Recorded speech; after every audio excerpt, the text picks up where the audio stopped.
Good evening, everyone. This is an interesting session, and I have two of the most accomplished, complex theory experts, I would say, on this panel.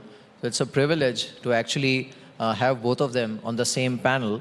I have obviously Mr. Sanjeev Sanyal with me, Principal Economic Advisor, and I have, I think, one of the most, I would say, serious believers of the complexity theory, Mr. Nassim Taleb, who has joined us live from US. Nassim, thank you so much for joining us from US. And Sanjeev, thank you so much for being part of this session. You know, today is a special day. Incidentally, today is the first anniversary of the first day of the Indian lockdown, if I can call it the great Indian lockdown that happened 1 year back. Sanjeev, I'll start with you. How do you reflect on that? Whatever your actions government took at that point in time, and at a very short notice, the most stringent lockdown on the planet was announced. So you're absolutely right. It's exactly 1 year since we went into that big lockdown. And reflecting on it, I would argue that we did exactly the right thing, given the information that we had at that time. We knew that something bad had happened in China. It had spread to Italy. But beyond that, we had very little information. And the experts and virologists of that time gave us a very wide range of possible outcomes. So in that environment, the best thing we thought was to do is to do a full lockdown. Now that gave us some time to gather information, create some quarantining, testing, and other kinds of facilities. But once we had sort of better information, please notice, we also began to step-by-step opening things up through a Bayesian updating of information. So I think, given the information we had at that time, the lockdown was the right thing to do. After all, the virus may well have turned out to be just as bad as the worst case scenarios were predicting them to be. We had no way of knowing whether it would be. And we did exactly the same thing with the economic response as well, if you remember. We were under tremendous pressure to do these grand stimuluses, trillions of dollars, etc., which some other countries trotted out. But our view right in the beginning was that this was not a sprint. It was a marathon where we would have all kinds of unintended consequences and butterfly effects taking place. So in that environment, it made sense to make your way through more carefully through a sequence of medium-sized packages, which we ramped up over time. But also remember, we changed the nature of them. I mean, in the beginning, they were much more about providing a safety net. So, you know, free food, providing 100% guarantees to the MSMEs, things like that, because that's more of a safety net approach. But over time, as things were opened up, we then switched to ramping up demand. But at every stage, we again did something very different from other countries. We also put in a lot of effort into supply-side measures, and which again reflects our view that we are dealing with uncertainty. We need to continuously invest into making the system more flexible and be able to respond in this step-by-step kind of way.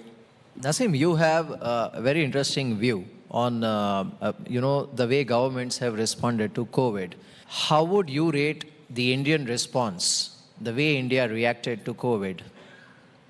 I would say they did what a wise government should do, which is, in the absence of information, you don't take risks. You just make sure that you're minimizing risks. We had no idea what this disease was about. As you gain more information, then you relax the measures. You see, if I have absolutely no idea about the safety of the plane, I ground it. And then as I get more information about the plane, I will, you know, let it fly with caution. So basically, that's a precautionary principle. And I think that that measure was extremely wise. And I wish, as a matter of fact, we had such wisdom here, because in the United States, we had a severe problem. It took us an entire year before the federal government mandated PCRs at the border, which could have solved the problem and saved trillions of dollars. So basically, sometimes, even from an economic standpoint, acting quickly can help you in the long run. I think that's a compliment for you because he was saying that, he wishes that the other governments, including US, would have responded the way India did. I'll come back to you, Sanjeev. But Nassim, what I want to know is, since the time pandemic began, everybody has been talking about, was this a black swan event? So many people have referred to your books. And so first of all, what are your comments? Was this a black swan event? So let me explain the center of the idea of the black swan, and as explained in the book. The Black Swan being part of the Inserto, a five-volume book, plus technical papers and academic work associated with it. So the center of the idea is the difference between what I call mediocristan and extremistan. So let me explain the difference. We are used to variables like mediocristan that vary, but not too much. So just to explain, to give you the thought experiment in the beginning of the Black Swan, if I gather 1,000 people, invite them, to New York, and there's a lot of, room in hotels in New York. Okay, so it could be a good idea. Put them on a scale and weigh them. And then I add to that scale a rare event, a consequential rare event, the largest possible person I can find on the planet. How much of the total will that person represent? Or in other words, how much will the total change? Peanuts, 0.3%, maybe 0.4%, if I have the heaviest person on the planet. Now, if I have 10,000 people, it'll be 0.04%. So basically, when you have a large sample, and you have a lot of variables, so you have it's an environment in which exceptions do not cost you much. They can happen. They do not represent a big share of the total. Now, when I move to extremistan, it's a complete different class of random variables. In extremistan, okay, things can be determined by the extreme. Let's play the same thought experiment and have the same 1,000 people. We brought them to New York randomly from the planet. And let's take their net worth, total net worth. If you're lucky, you get $200,000. Given what's going on a planet and some areas on the planet where people don't make a lot of money. So you get maybe $1 million if you're lucky in that sample, total net worth, and then you add Jeff Bezos. So the fluctuation in the price of Amazon in the last nanosecond exceed the net worth of the balance, right? So basically, he'd be 100%. Okay, and or you can take you have 4 or 5 people representing 90-some% of the total wealth. I mean, the bottom net worth. I mean, the bottom 3-4 billion have less than in total the net worth of Bezos. So you realize what's going on with concentration. So you have concentrated random variable. So I posited in the Black Swan that you have a switch towards extremistan by a lot of things, becoming even more from extremistan. Owing to what? Well, from the fact that we no longer have islands. And when you switch from an island to a continent, when you join island together, okay, you have a drop of diversity and an increase of winner-take-all effects. So in the old days, no connectivity, the Google would not have survived. Harry Potter would not have been read in Lebanon, okay, 100 years ago. So and then the same thing then, therefore, will apply to pandemics. And that was in the Black Swan. You explain how pandemics will experience that winner-take-all effects as we are increasing connectivity.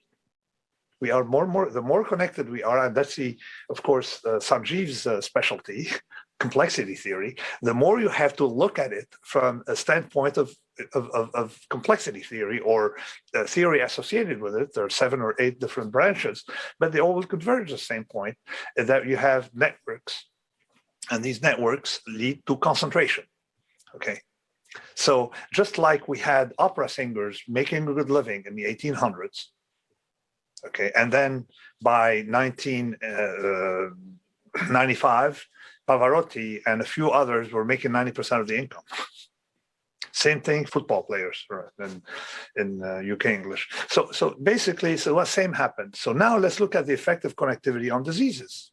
There are villages in the UK. This is 330 years, okay? But in fact, I can go to 600 years.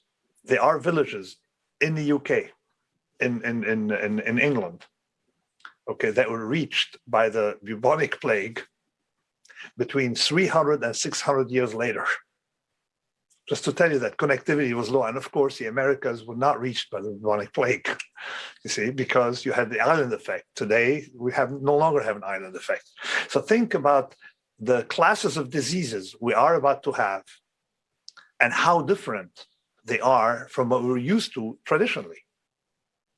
That is, that you got more from Extremistan because basically because of connectivity, you have conferences that bring people from the whole world to Las Vegas. Like you literally have conferences, and I've attended some where people come from 120 countries.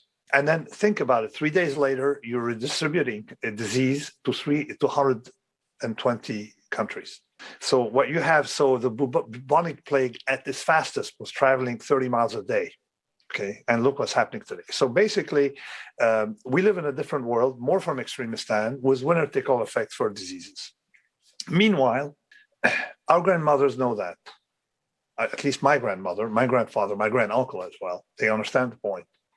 But some people who learned a little bit of statistics immediately thinks in terms of Mediocristan.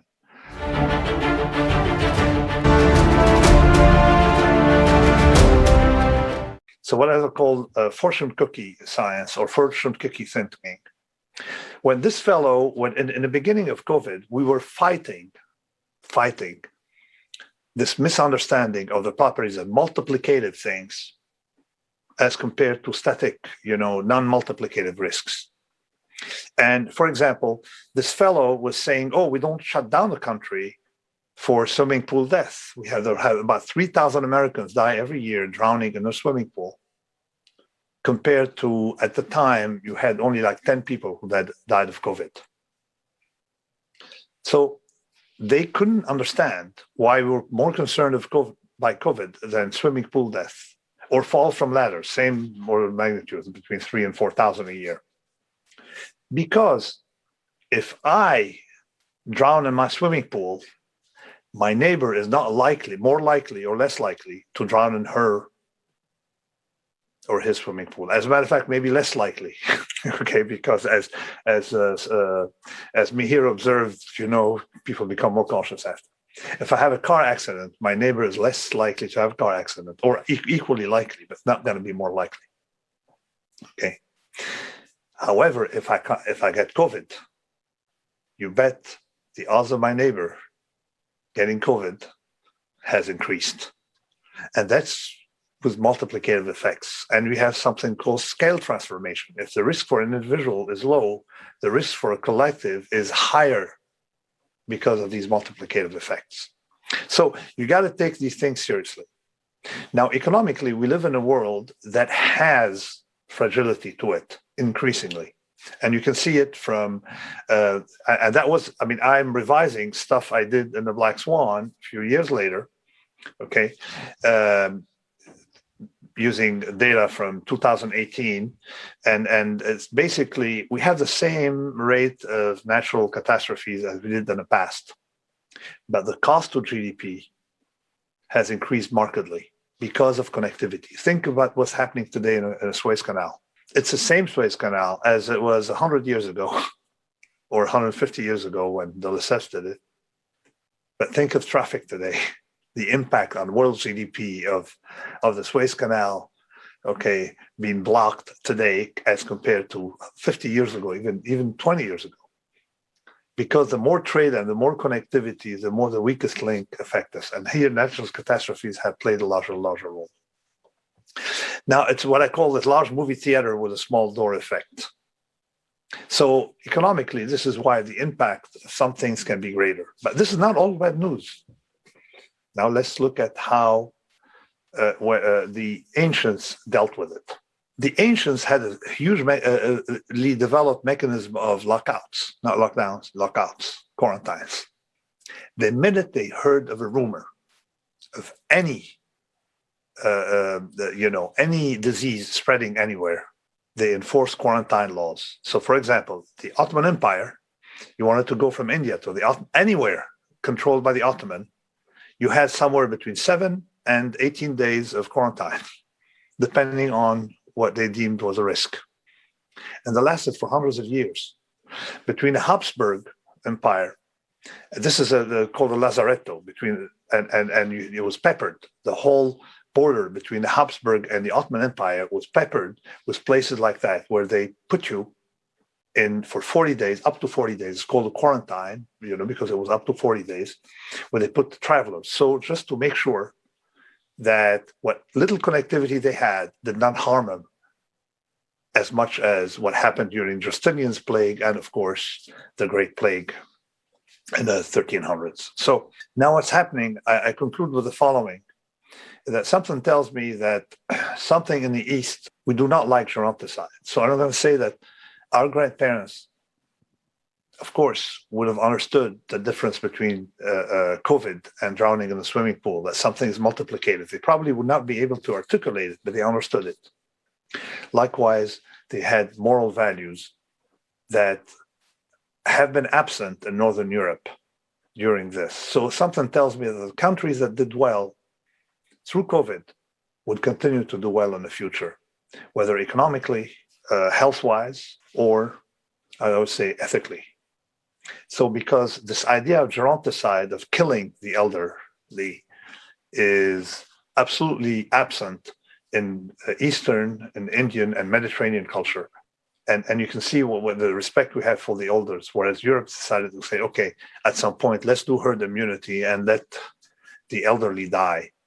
People don't realize that the word senator means elderly in Latin, and the word sheikh in Arabic means the eldest.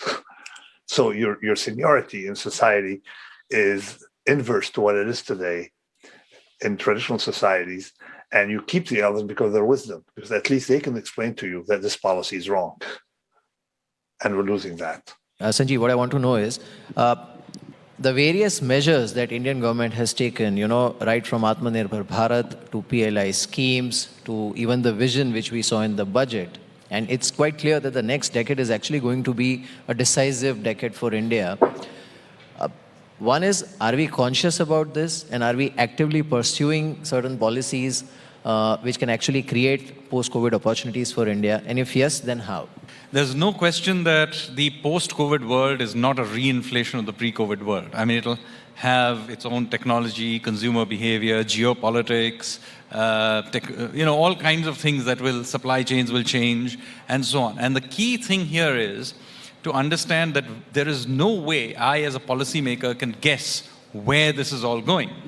So what do I do?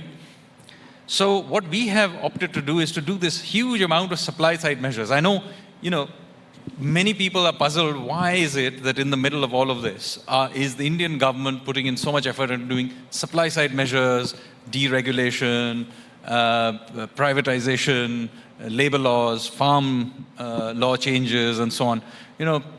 We have been criticized from quite a lot. This is not the right time to do this. But in fact, we would argue this is the right time to do this. Because if you're going to go into the complete darkness, you want your factor markets to be as flexible as possible to be able to take advantage of the changes that are going to happen. And there's no way, as I said, I can predict where this will go. I can take a few bets, like through PLI schemes and so on.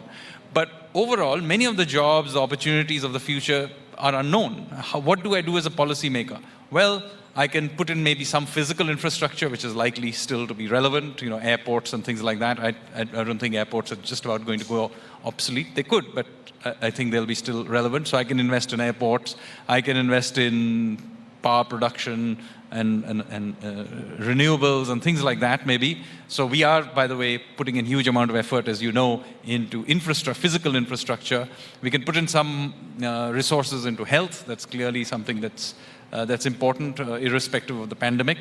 But by and large, what we need to do is to open things up so that they can be an adjustment to the new environment, taking advantage of natural creative destruction, so to speak.